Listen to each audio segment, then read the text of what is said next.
Hey guys, it's me again. For today's video, I will teach you how to add Amazon Locker pickup locations and address book to deliver your packages or parcels. So Amazon Locker is a common location where Amazon deliver your parcels or your shipments. It is a common area which is situated around your area or around you to pick up your packages. So let's find out how we do it. First, we click this drop down box on the top down menu, click on accounts. Afterwards, you can see a bunch of Amazon features. So we click the one on the left, which says your addresses. After clicking your addresses, we just click on add address.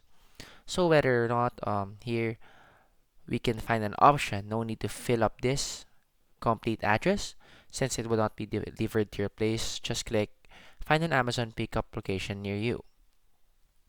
So here we will put our area, let's say Los Angeles, CA.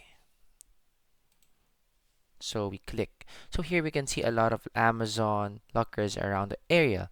So we just choose one near your area to pick up the location. So here is 1.1 miles. So add to address book. Once we add it to address book, we can see here that it's already in your addresses. So once we place a shipment, you can select this at your addresses. It will automatically be dropped onto this Amazon Locker location. So that's all for today's video, and I hope you learned a lot from today. On toward the next. Thank you for watching.